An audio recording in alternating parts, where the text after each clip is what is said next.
This is all Kyle's mom's fault. Shut up, Cartman. Kyle's mom is the one that started that damn club, and all because she's a big, fat, stupid bitch. Don't say it, Cartman. Wait. Don't do it, Cartman. Wait. I'm warning you. Okay.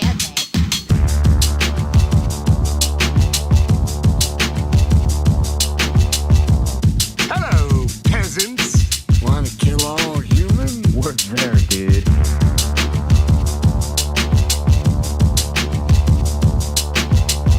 We'd like some money. Yeah, money. Money is cool. Aren't you ashamed?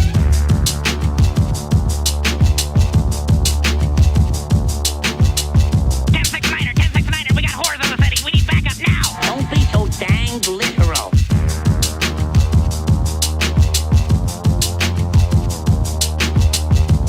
Well, you've got one heck of a nerve. Oh my God! The government is here! Run!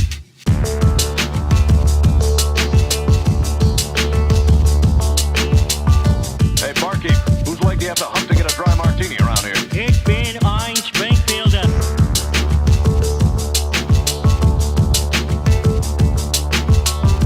Shut the hell up. I've got the strangest feeling someone's gonna kick his ass.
Hello, peasants. Want to kill all humans? We're there, dude.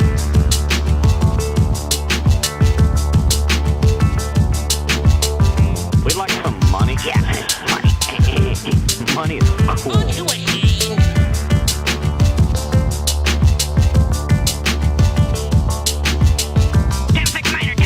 We got whores on the city. We need backup now. Don't be so dang literal.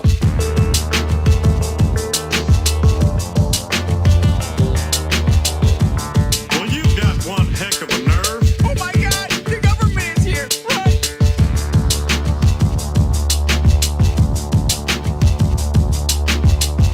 Hey, barkeep, whose leg do you have to hump to get a dry martini around here? Ich bin ein Springfielder.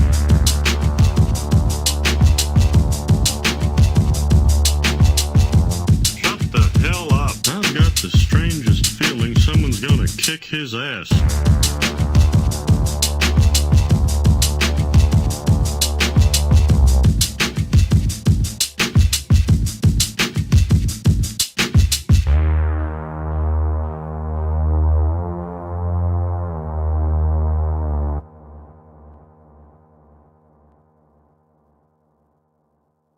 You guys, this is all Kyle's mom's fault. Shut up, Cartman. Kyle's mom is the one that started that damn club, and all because she's a big, fat, stupid bitch. Don't say it, Cartman. Wait. Don't do it, Cartman. Wait. I'm warning you. Okay.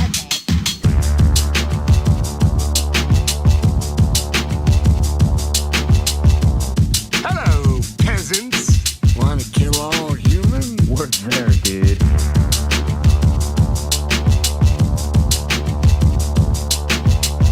We'd like some money. Yeah, money. Money is cool. Aren't you ashamed?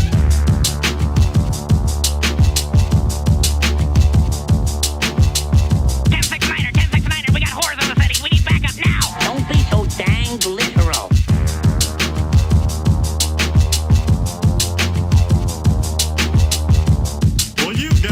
heck of a nerve. Oh my god! The government is here! Run!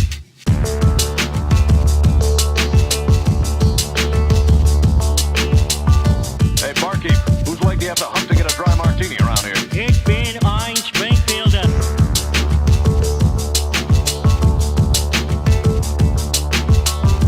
Shut the hell up. I've got the strangest feeling someone's gonna kick his ass.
Hello, peasants! Wanna kill all humans? We're there, dude.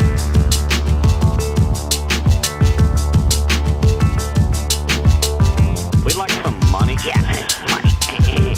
Money is cool.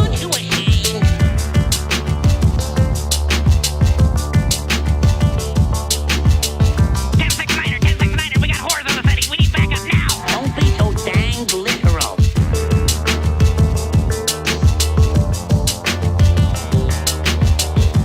Well, you've got one heck of a nerve. Oh my god! The government is here! Run!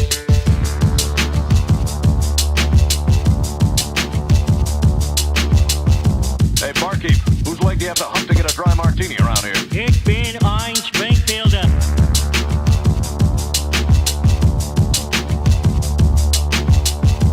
Shut the hell up. I've got the strangest feeling someone's gonna kick his ass.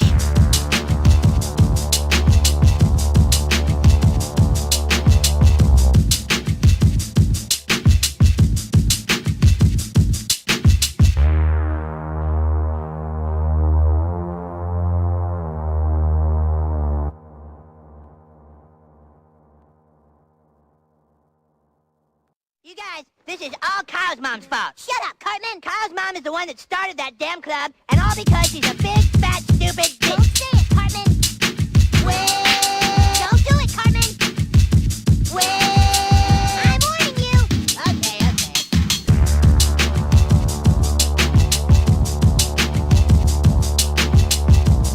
Hello, peasants! Wanna kill all humans? We're there, dude.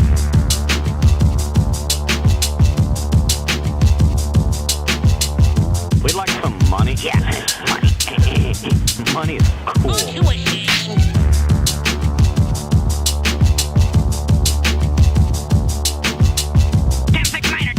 We got whores in the city. We need backup now. Don't be so dang literal.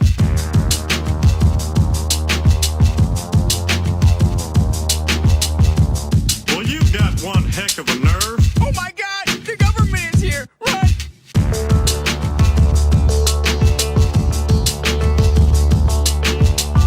Hey, barkeep,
All right.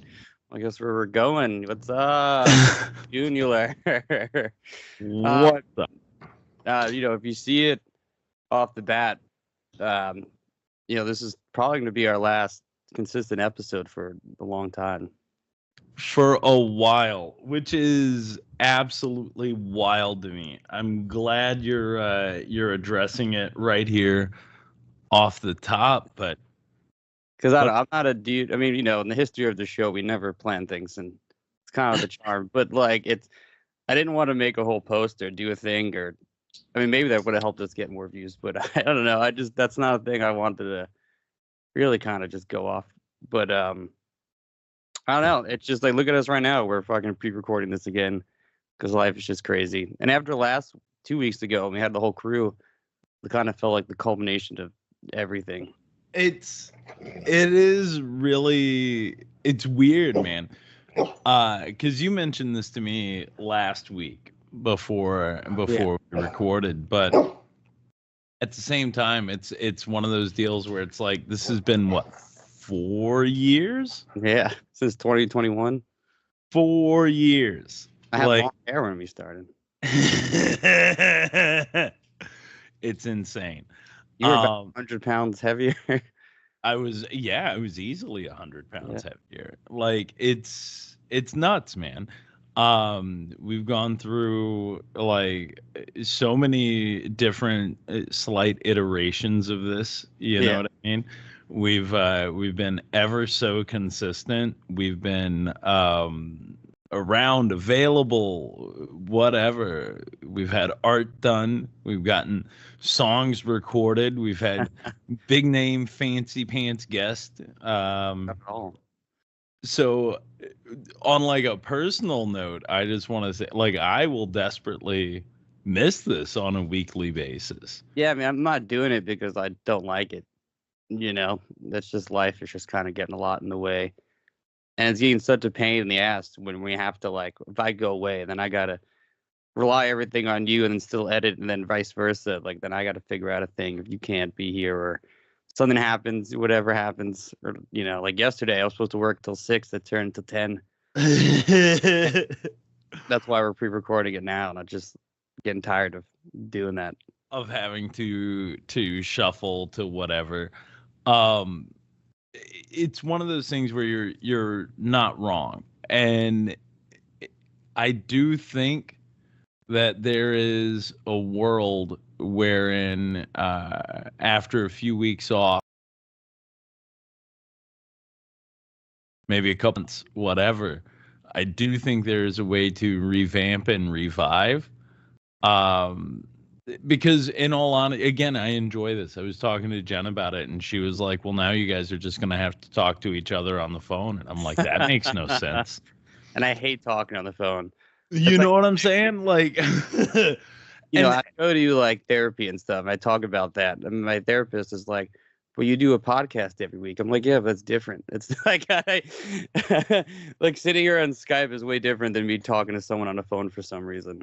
Well, and it's weird because also it's one of those things where it's this whole thing has been this interesting living document for us as well, I mean, and not to get ridiculously sentimental, but I will. I mean, this is a spot where we've brought our friends into. We've had a ton of celebrations together. We've mourned.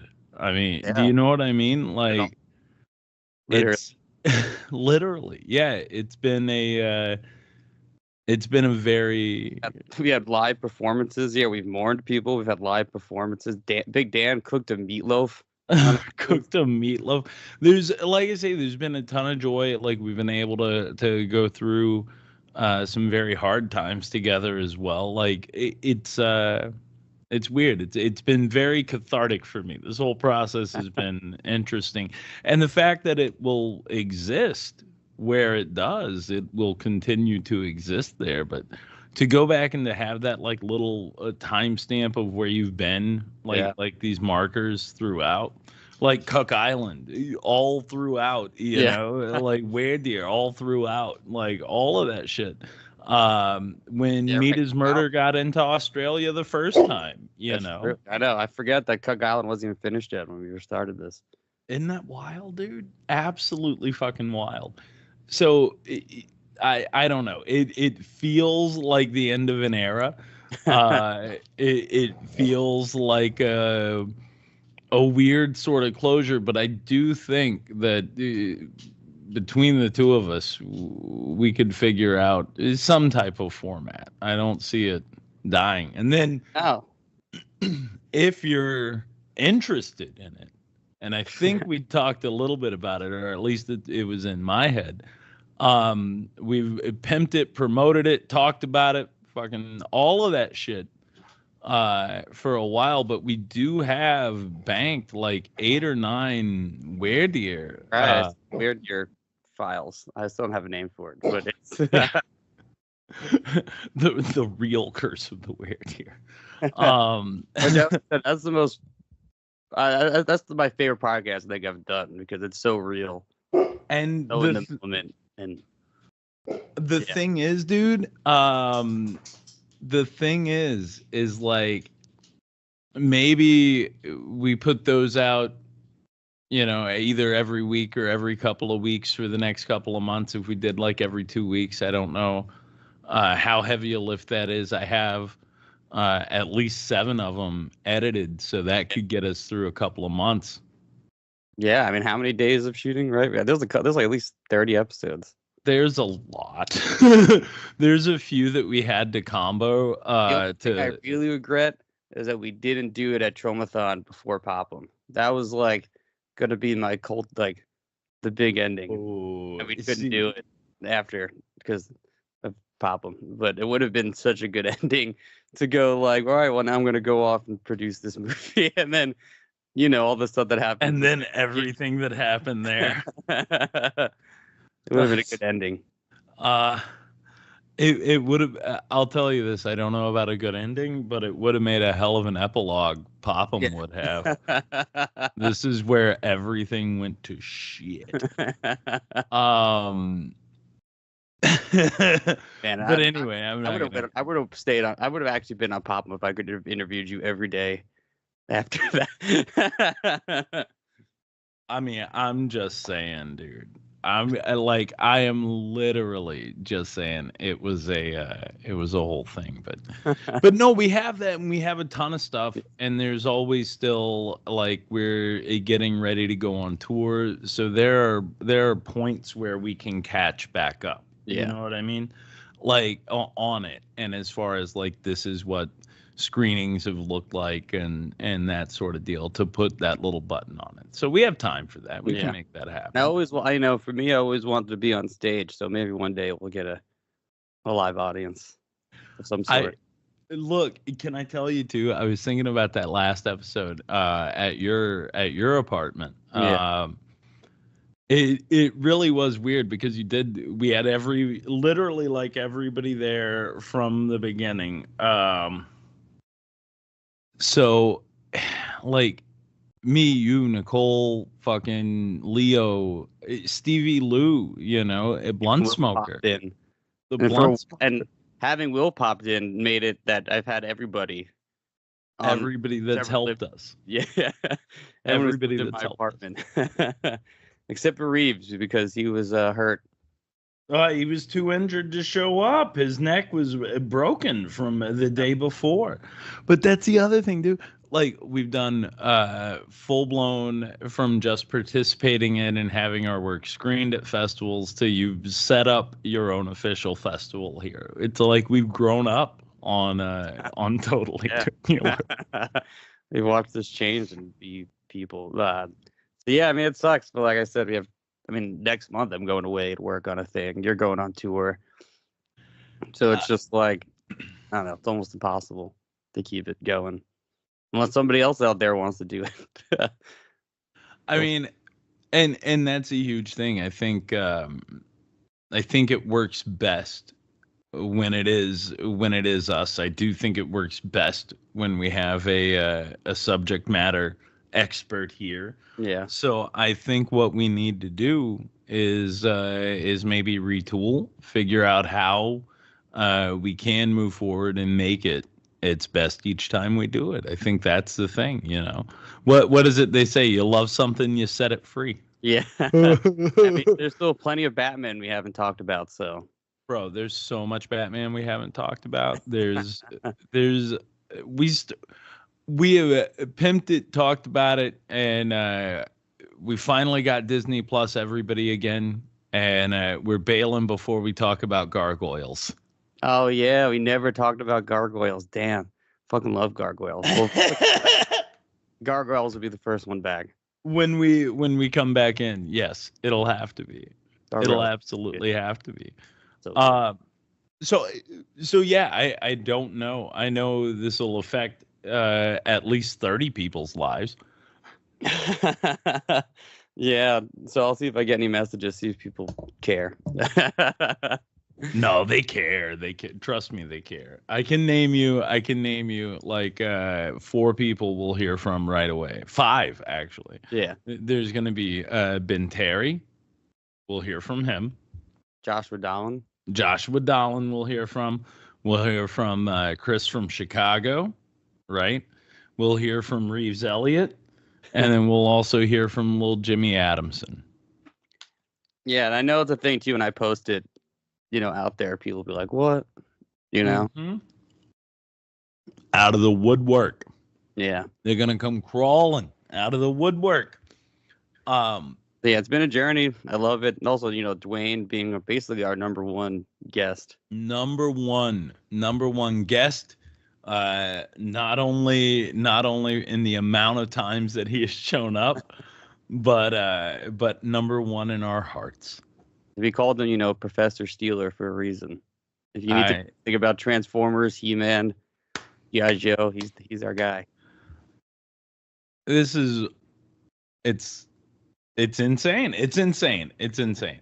But it's good. It's fine. We'll take a little break. We'll retool. We'll still have some content out. So give us a couple of weeks, and then we'll start with those weird deer things. So keep that notification bell dinged. And I said this. I guess I'll end on this note about it. But like I said this when we were talking privately.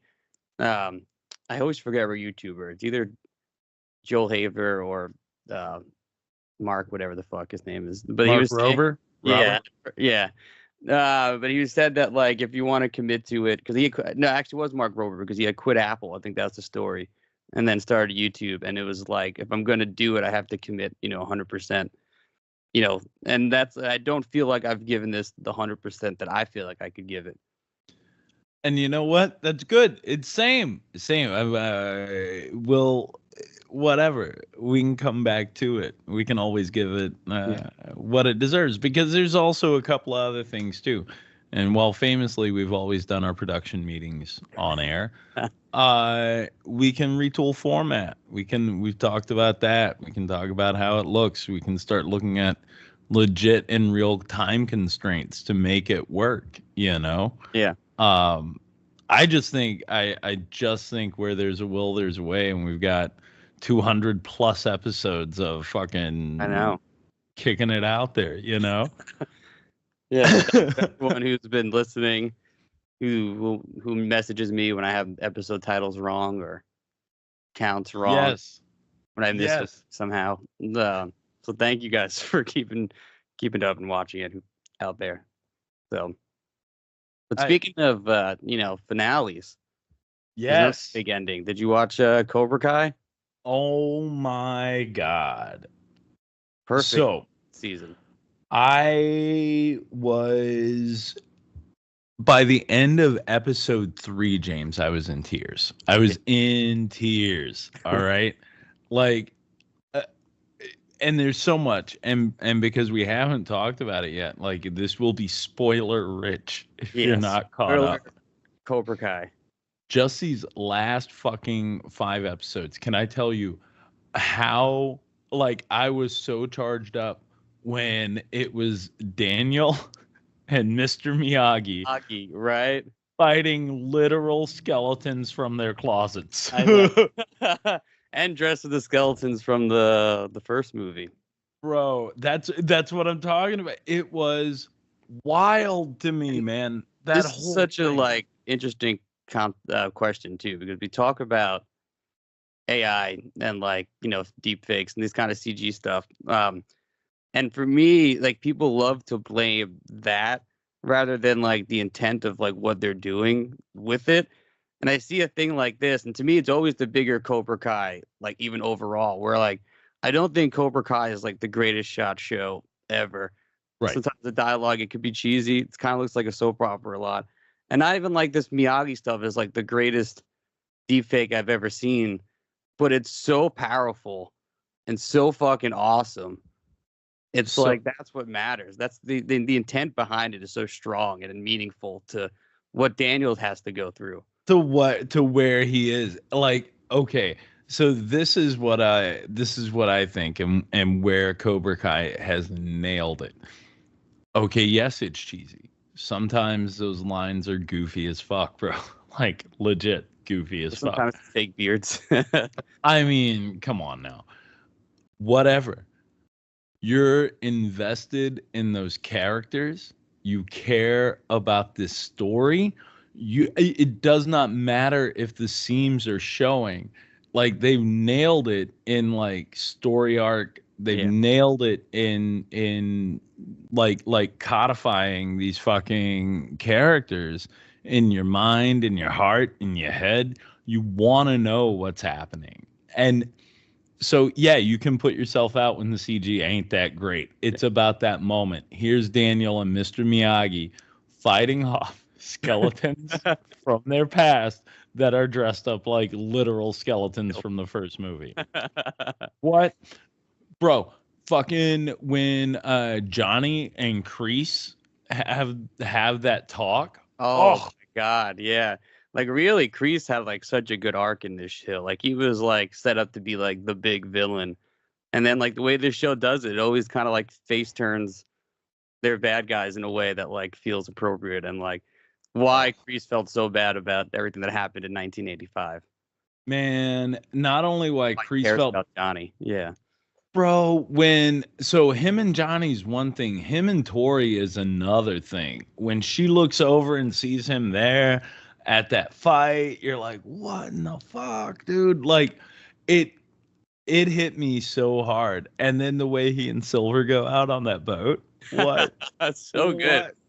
It's so insane. Like I mean, this show is crazy. I'd never expected to reach that kind of level of crazy. Like he's gonna toss the cigar to the yacht exploding. Boom. I was in heaven, dude. That to me is like top tier, bro. And like top tier. Bring this like why I love this show so much. At the end of the day, it always goes back to that fight in 1985. Right, the All Valley tournament. Always, and no matter what, it goes back to that somehow. And then you get to this like last fight, Robbie goes down. So they're like, Miyagi-Do is out. Then Kreese is like, Tori, you're the last of the Cobra Kai. And then they like, Johnny takes back Cobra Kai and they enter back into the fight as Cobra Kai, as like this new Cobra Kai where Danny LaRusso is wearing fucking Cobra Kai gi. Like they're all fucking Cobra Kai'd up in this like, new version. So first, when he comes out and that music is fucking playing, and you're like, what the shit? And it's what is it? It's Thunderstruck, right? AC/DC's Thunderstruck. This Johnny's got to come out to some metal. Fucking, and there's Johnny and his whole deal, and it's just that last little bit before you see Daniel come on to help and everything else. It's how that episode ends with that. You're like, oh shit. Because in the final episodes, you can't like I love it. I dig what they ultimately did with Miyagi-Do and Cobra Kai, but like there's no way that show ended or would end without the redemption of Cobra Kai. Yeah. And without Cobra Kai fucking being there in it. And so you see him come out and you already know what's up. And when fucking Tori lays into that bitch in the next episode, and she's fucking welcome to the valley, bitch. Hey, what? So good. So good. And then we get the tie between Miguel and the other Iron Dragon dude. And bro, so how perfect is it too that the two fighting under Cobra Kai are the two that are really like the cornerstones of Cobra Kai. Miguel was the first one. Yeah, and you go back to that first season, Cobra Kai was always labeled as the bad people, but like when that beginning of the first season, Miguel is nobody, he's a loser who meets Johnny, who like Johnny trains him in Cobra Kai to make him the guy that he is now. He was wearing Pepto-Bismol for a hat, is what he said. Bro, like this show did so much, and it's like now I just want to go back through and watch all the Karate Kid movies again just to watch Cobra Kai again. I love all three of the Karate Kid movies. The fourth one with Hair Louis Sweat, whatever, but the first three are awesome. But even like the last episode, you get Johnny. It starts off, I guess, season 1 Johnny with his like weird fake beard at his mom's at his mom's grave with a 40. Yeah. But then he goes through his arc. He trains with Danny to the best around. That song playing. You're the best around. But then like they have that moment too where like Johnny's frustrated, and then like Daniel's like, you can't just do like a fast kick, and Johnny was like, but you did that to me. He was like, yeah, but you ran into my foot. You ran into it. You can't just like charge this guy. This guy's not gonna charge you the way I am, or the way you charged me, unless you can provoke him. And ultimately, that's what fucking happened. Like ultimately, Johnny provoked this guy into a shitty dumb attack and like waylaid him, man. But that's after old boy tried to get into it successfully. Oh, got his head too, right? He beat him up in the locker room. Heavy got into his head. My favorite was, okay, so real quick, 2 things. Number 1, Chosen, okay? Yeah. So, that inside the dojo, the little like post Cobra Kai wrap-up show on Netflix or whatever. I didn't watch it. Have you ever heard Chosen's natural speaking voice? No. So he sounds a lot like this, and this is how he talks, and I'm just an average guy from California. Yeah, let me tell you guys, James, I thought he was there. full Japanese this whole time.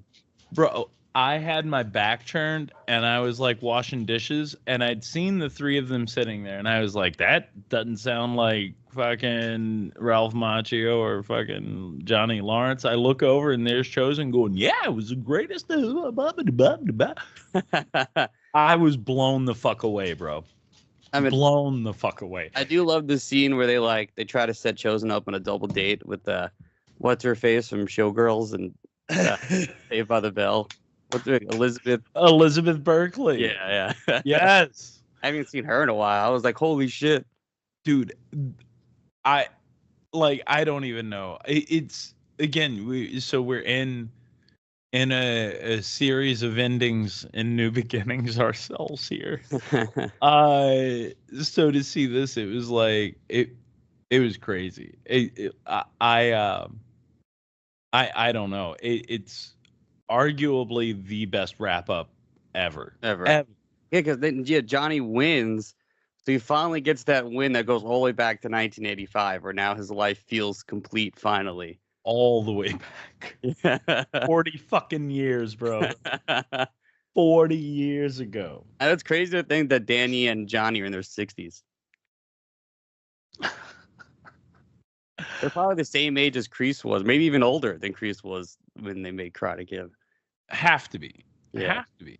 Because if you think about it, even if they're 20 when that's getting done, and now they're 59, 60. Yeah, literally. They have to be older, because if they weren't, Kreese would have been 100. Yeah. Kreese would have been 90. I guarantee you Kreese was probably 30. And maybe those guys are late 50s. They may have been teenagers, like 18, 17, 18. I know that Daniel LaRusso is actually older than Johnny. I believe it. Do not doubt. But And then him catching the fly while they're at the and then Johnny comes in and just smash No Mercy. Like it's even Daniel gets a little like, redemption for Miyagi too when he learns about the necklace. The necklace and why he went to jail and all of this other stuff. I don't know, man. They brought everything together in such a wonderful little way. Like such a wonderful little way. And it still got dark and crazy. I mean, even when I forget the Asian lady's name, but she kills her like her granddad? Yeah. Isn't that her granddad? Yeah. I think so, and yeah. It's the fingers in the thing and you pull the rib cage or whatever and they bleed out their mouth. I don't know how all that shit's connected, but karate masters do, and it's fucking crazy. like I mean, this honestly should be the last episode we do for a while is just about Cobra Kai. We ditch the world's. I don't know if it's sad or not, but it's like, and I don't know a good segue for it, but it's also very fitting. We're gonna talk about Watership Down. Yeah, it's okay, and not to completely side rail, but weirdly that cartoon, that movie fits into this nugget of fucking Cobra Kai and totally Toonular in a very interesting way. Yeah. But yeah, what's a good segue for a movie with arguably the worst title ever that doesn't seem to have any bearing on what you're about to watch? Apparently the hill is called Watership. It's like Watership Hill or something like that. That's what I read online. That's like the name of the hill. You have to go read and shit online to make it make sense. It's terrible. I guess you could. I guess it's in the book. I guess. oh, my bad. Maybe if we were readers, but all right. So we're talking. It's 1978, right? 78, I think. Or Russo fought Johnny Lawrence. 10 years before, 11, an entire decade beforehand. But the reason why this story sort of fits is because it takes you through the sort of natural progression of life, leaving, resettling, reworking, death, and then rebirth. Yeah. All of it. It's the way it started was very, very cool to me. Yeah, I didn't expect that at all. I've never seen this movie. I've only heard about it. I've only heard it's like this really traumatizing kids movie. So I'm going to ask you a question. Other than a traumatizing kids movie, what else had you heard about it? Anything? Other than it's got like it's the animation's good and it looks like Peter Rabbit, and then that's what fooled everyone, and the kids got really upset about it. All right. So I've never looked into this movie. I've heard it referenced in pop culture a lot without context. I've just heard the names. It's like Watership Down. I always thought this was like a fucking war movie. Dave, I literally thought this was like some weird allegory for war. I thought, I didn't even know it was animated. I had no idea. I knew of its existence and of it by name. And only I thought it was like about bunnies like during World War One, but then it's like they're experiencing their own. They kind of like how the bunny war is about like war. I thought like this was going to be like bunnies about like the World War. So like Animal Farm, the political allegory in Animal Farm, and how it mirrors what's going on in society during the day. It honestly wasn't. I mean, there's like it mirrors society, but it's not a war movie at all. No, man. So I guess sort of like long and short is the rabbit's habitat is being fucked up. Yeah, I mean there's the sign you can, and also like it opens up with the rabbits being like there's blood in the fields. He like has this vision of just like this like river of blood taking over like their fields. So the way it starts is this like Native American like styled backstory of I Bunny. Like, love it because it's like we all like 'cause I think about this all the time because I watch a lot of these like snake documentaries, right? right. And shit like bunnies, like they just exist to be food. Like they don't like do anything really except shit everywhere, fuck, and then get eaten. Okay. And like I see this opening and I love it. There's like this god that is like, you bunnies are taking over too much. You guys have to calm down. He's like, nah, we're not gonna stop fucking. And then like fine, then turns all the animals that they were friends with against them. That is like carnivores now. And then they have to take out the bunny, all the bunnies.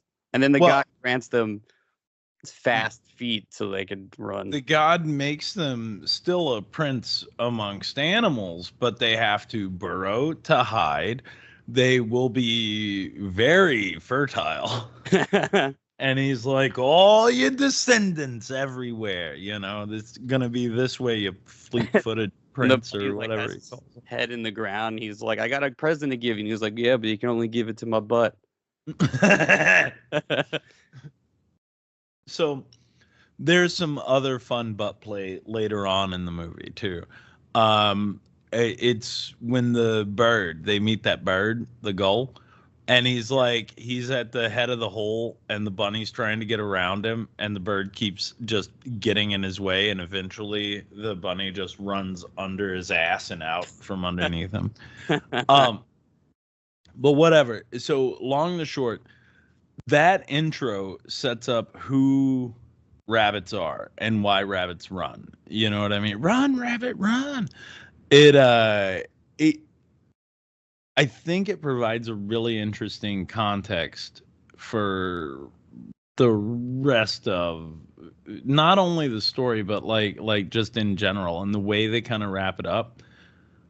If you didn't have that beginning, like you lose this notion of like what do you call it? Like nature inside of an animal. You know what I mean? It kind of gives them, I guess, a sense of purpose and what is what they believe. It's you've seen Natural Born Killers, right? Yes. When Woody Harrelson's sitting there talking, Mickey Knox, he's in the jailhouse interview, and he goes, "Deer don't know why he's a deer, man. Killer don't know why he's a killer. It just is. God just made him that way." Yeah. So to give this little bit of like why something is ingrained in an animal's head, why it runs, why it fucks the way rabbits fuck. Or why they stay underground too, like why they want to be in the warren, because they're ingrained that the world around them is just going to eat them, which it will, but they can find a better place. Once they find a level of safety, the idea is to stay there, and then now they're forced into a situation where they have to find it again. And new safety and encounter everything that God has sent after them. I love that their leaders is the biggest, fattest. The big wig. Well, there's big wig, but there's like the really big one who doesn't want to leave the war, and they're like leader. Right. He's just sitting there eating. He's like, we'll worry about it in a couple months. And he was like, no, we're all gonna die. Yeah. There's him, and then it's the one that they encounter later on. Yeah, later. Want the fucked up eyes. The general. Yeah. That guy's a son of a bitch. I don't know. I love this because it is a very traditional animation style. Yeah. It's not they're not going for like super cartoony and like hyper realistic. You never watched this as a kid? It never came across? Never. Not one single time did I watch this as a kid. I guess now much of a cable movie. I've seen like things that are adjacent to it, like fucking what do you call it? Like things that would feel in this vein. So like the Peter Rabbits. Yeah. There's one called the Velveteen Rabbit. Have you ever seen that? No. So that's the one that we got showed when I was in elementary school. Fucking sad movie. Sad movie. Okay, so Velveteen Rabbit summed up sick kid has a stuffed bunny toy. Okay. Fucking sick kid gets sicker, but he lives this life through this bunny, right? This toy rabbit. Ultimately, the kid dies, but the rabbit sort of lives on. And in this magical world, it's the child's love that made the bunny real to begin with. And then it goes and it fucks off and makes it becomes a real bunny at the end of it. Sad fucking story. Damn. Sad story. That's the one that we got showed like at least once a year from like kindergarten to 4th grade was a Velveteen Rabbit. Yeah. Yeah, I don't remember that movie at all. I'm shocked, man. Maybe I do. It's been a long time. Well, but you're also like 15 years younger than me, 14, 13. I don't know. You're a couple of years younger than me. They probably stopped showing it by the time. Yeah, we saw sad movies. We had when I was in school, they made us watch and read The Boy in the Striped Pajamas. Which is, I don't know that. That's like it's like a Holocaust movie. Oh And my it's God. Like, it's about this kid who's like his family lives next to Auschwitz, and then basically he's in like the rich, German family, whatever, and he befriends another kid, and then finds out that he learns that the kid is actually in Auschwitz or whatever, and then they like become friends through this like fence and shit like that. But then the end of the story, the kid goes to hang out with his Auschwitz friend, and then gets locked into the gas chambers. Oh, that's a happy story. All Yeah. that says is don't make friends. That's all that story tells you is have no friends. Oh my God. Yeah, there's a lot that happens here in this whole fucking movie. Yeah, I mean, they go on, and when I was reading too, this movie's kind of based off of like Homer's Odyssey. Like, Yeah. that's kind of what they're doing. They're going on a big odyssey to find a new land and travel across this great land.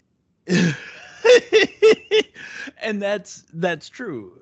And you can see those parallels. What's the movie? With George Clooney and the Cyclops, the prison movie. That's also not prison. Not like the brothers. Yeah. Oh, Brother, Where Art Thou? Yeah. There you go.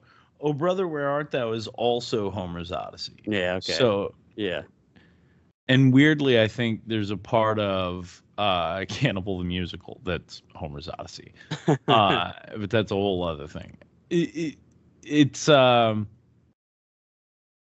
really great template for things like the hero's journey. A good writing style is Homer's Odyssey because of everything they encounter, from like the sirens along the way to the Cyclops to all of this stuff.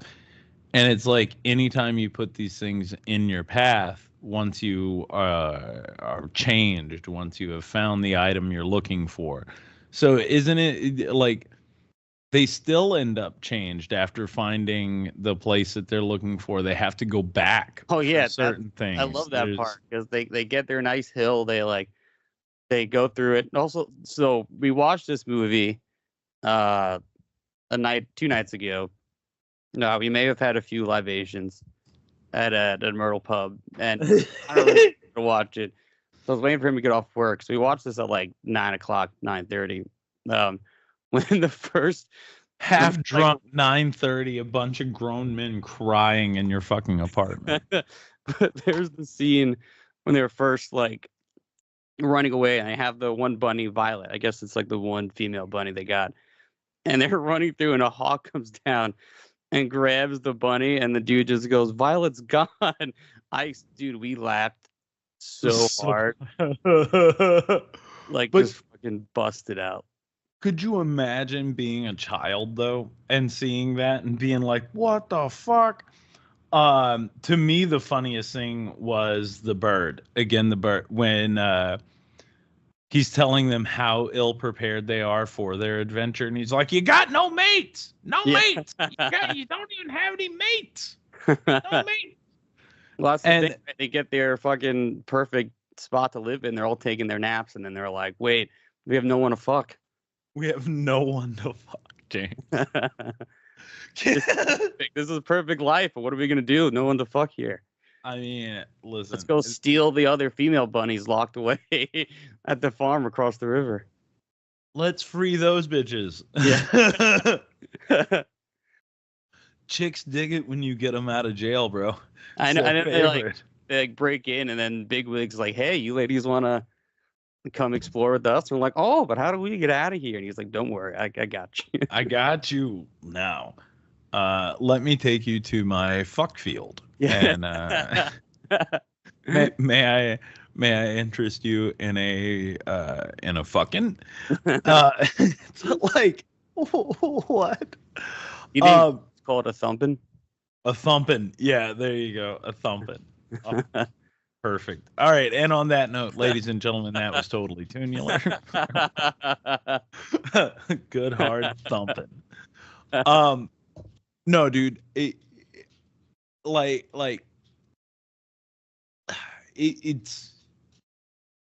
It's weird also because it's like everything becomes your enemy, including your own species. Like that's the other thing. You know, they talk about this other hill where the bunnies are going. They're headed over there, but it's protected by these other bunnies that never come up from underground. And if they see you coming, their intricate tunnels will pop up and fucking bust you right away. And then you got to go talk to the general, and he's apt to kill you, and then you get cannibalized. And Yeah, and like, the one bunny was like, "Yeah, I escaped," and then they scratched the shit out of me and ripped open my ear. Mm-hmm.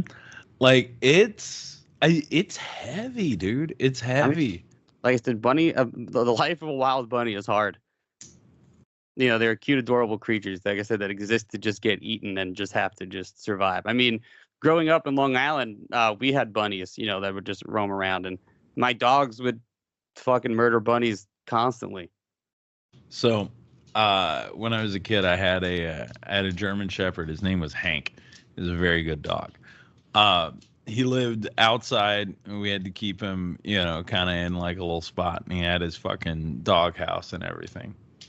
So one day he's laying out there, and I see him, and he's like right at the edge of where he could get to.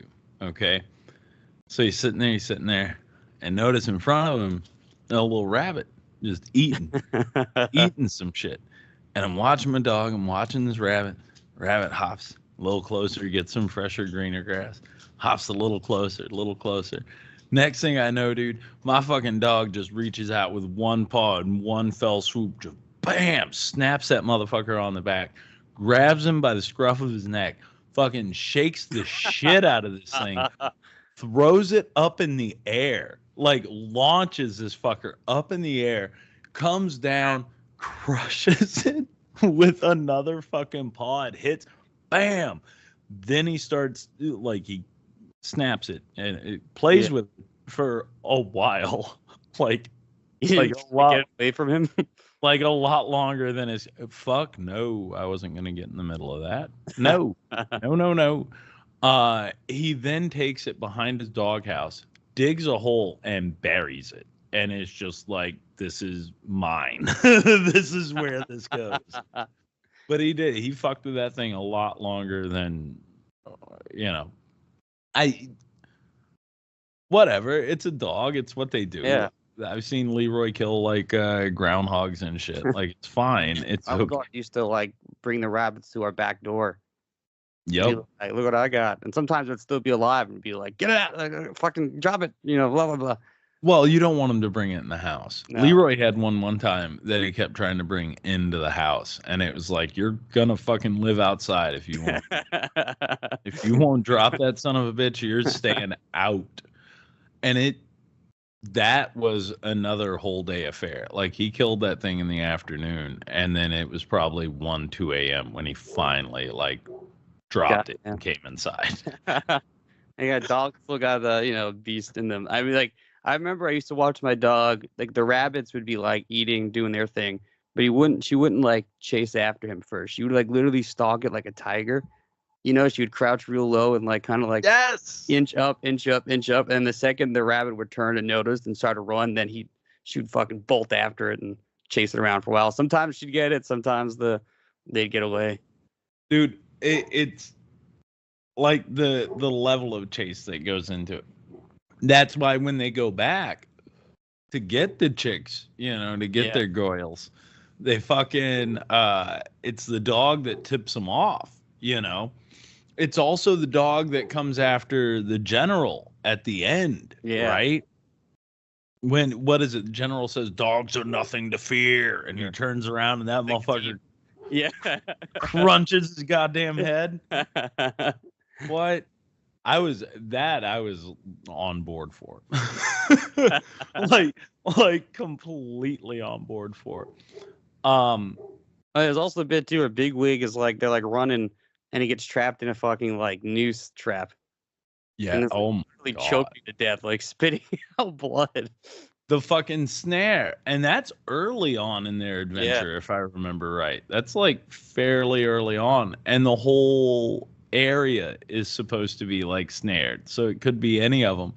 But they're working to dig that son of a bitch out. They dig it out. You think he's actually dead, like he ain't moving, and then fucking suddenly, like the breath comes back into him. That is.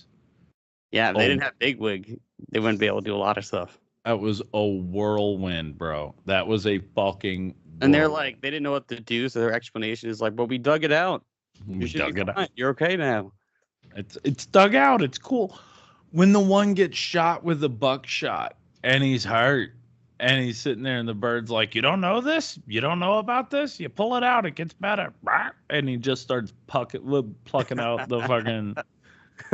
What the hell? Like, the learning curve for these poor bunnies is like drastic. It's like they know nothing now. They have to know everything. It's fucking just sharp as fuck. I like the story. There's another point where, and I can't remember. I think it's on the return. It's when they have to go back. But he's got to navigate quickly through the woods. And it's like he's finding that path. And you see like the spirit guide bunny sort of going first. And he's like filling in the spots behind it, as it goes. And again, that just sort of leads to... I think it's a good visual representation of instinct. That's what I've been looking for. There you go. It's a good artistic visual representation of how instinct leads us. How animals can get around without having GPS or maps or anything like that. And to not even think about it, right? You know what I mean?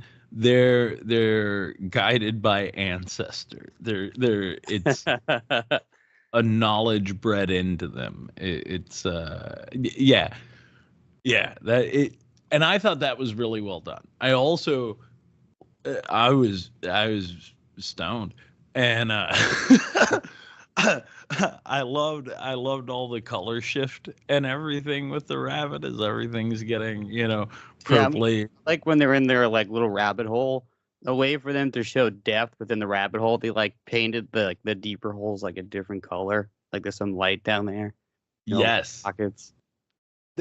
So that's the other thing, and all of this it's all by hand. It's not computer. It's all just fucking. And that's the thing too. Like with the animation, particularly, the bunnies move like bunnies. They're nothing. Like I was talking this about Connor, where it's like I feel like I wouldn't like this movie as much as if I was a kid, because for at least me growing up watching stuff like Disney, where they made the animals more human-like, even though they would still be very animals. This is like they are bunnies first.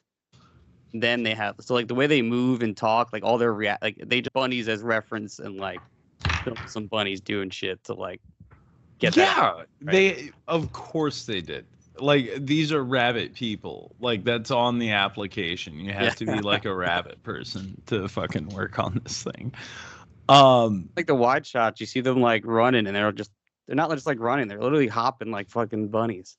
The way bunnies move. Yeah, the way bunnies move. It's a well-studied thing. Even when the gull, arguably my favorite character. Arguably my favorite gull. So when he's bouncing around, squawking, about the mates, I believe.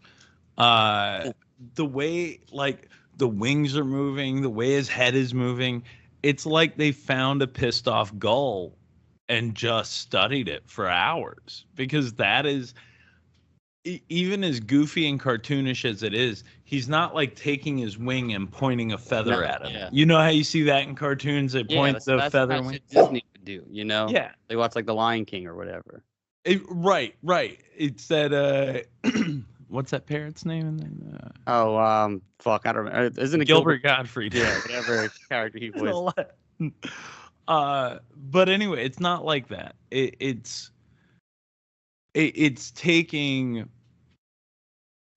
putting a personality in react. It's really like letting your imagination Sam, play. or is that like something else? Say that again. Not like Toucan Sam or something. Toucan Sam was That's something else. that's Fruit Loops, bro. Right, Fruit Loops. There you go. I was thinking of the wrong cartoon. But no, so it's not personification, but whatever. Maybe anthropomorphizing. Yeah. Whatever. But do you ever do that? Like, let's say it's a nice sunny Saturday. You go out to the park. There's a bunch of geese and shit out there. You see two of them fighting. Do you ever make up in your head what they're fighting about? Do you ever like give the geese a little story, a little backstory? like Not particularly, no, but I do enjoy it. Like, you know. Maybe I'm fucked up. I could be fucked up. I don't know. But a lot of times, like if I'm a little lifted, I like to, when I watch these things, I like to give them little stories, like, you know. So, the other geese's wife. Yeah, exactly. You know, you give them these terrible little human stories. Like one of them's running around with his arms all up and he's yelling and screaming. What you don't know is like his kids were acting up that day. They left the little geese Lego on the floor. He's child. Yeah, right. One of them walks around with its head all goofy and weird. That one's like clearly been to the little goose bar. Now he's trying to come home. You know what I mean? Like that kind of stuff. You give them their day. You see one walking around super uptight, but he's moving nice and quick. That guy. Like I saw this video on Instagram not too long ago where these kids fed a bunch of geese like laxatives on the beach. Oh, that's terrible. It's just like raining. Like you just see all these people running away from the beach in horror. It's incredible. It's like it's just raining shit. Yeah. So they stopped. Well, okay. So it's become increasingly less acceptable socially to throw rice at weddings. Yeah. Because birds were exploding. Yeah. It ends up being bad for birds. They would eat so much rice thrown and left out at weddings that literally the rice would expand inside of them, and as it expanded and like sort of cooked inside of them, it would burst them open. It's a terrible way for a bird to die. Could you imagine though, dude, if you like ate a bunch of like those, you know, they sell them in the little pills that you put in water and then you grow a dinosaur or whatever. Yeah. Could you imagine eating like 100 of those and then just explode into foam dinosaurs? Oh man, we're such great people. Yeah. But I don't know how Start wildfires for gender reveals and we get married and blow up a bunch of birds. I mean, it's still the greatest threat to humanity is humanity. Which I mean is what this movie is saying, right? The greatest threat to the bunnies is the other bunnies. Is the bunnies still, and it is perfect for like, and not to get specific or political, But it's the same thing like when you have like two countries at war over a strip of land where it's like, don't you just think if everybody just put a gun down, we could live peacefully? Yeah, I'll just start mating. I mean, And and start like just banging it out. You know what I mean? Like, let us come to your hill. In like Israel, they were like, fuck, we don't have any of the doughs. But no effects. Call like 100. But no effects. Call like 100,000 hookers, and it's like the opposite of the 7 virgins that you'd get. Whatever. And then but there's Right. a line that always sticks with me is like, if everyone is getting blowjobs, then we'd finally have world peace. I mean, I'm just saying, dude. Like, it mellows everybody out. It mellows everybody out. It mellows everybody out. I don't. The more time, and maybe that's where rabbits have it right. I mean, maybe they learned from this experience too. You know what I mean? Yeah. It's like There's but so many this- rabbits that you got to fuck as much as possible. I mean, I had rabbits growing up. We had my mom got me 2 rabbits. The person said that they were both females. Turns out that's not true. They had a bunch of rabbit babies. So one day I had 2 rabbits. The next day I had fucking 8 rabbits in this like tank, and 8 rabbits in this like tank, and then we didn't know what the fuck to do with them. And I honestly don't remember what happened to them. I think, like, I'm pretty sure he brought them somewhere. Probably. and a pillowcase down to the river. I'm pretty sure they went. It sounds funny, but I do kind of remember bringing them to a farm, even though I know that's like I literally do remember a farm though. But Yeah, but that makes so much sense. Like that really does though. If you've got like 6 bunnies because of the way rabbits fuck and how quickly they gestate, all of that. If you got like 6 bunnies, I'm sure you're taking those to like a legit farm. Because there are people who want them. Yeah. That farmer may have raised them for food. He may have eaten. Those bunnies are going to start fucking each other, even though they're incest. Mm-hmm. That's fine. That's okay. That's how bunnies work, man. And then we we kept one of them, and then that bunny eventually bit it because he got loose and decided to chew on some wires. What? James. Way to bury the lead. What?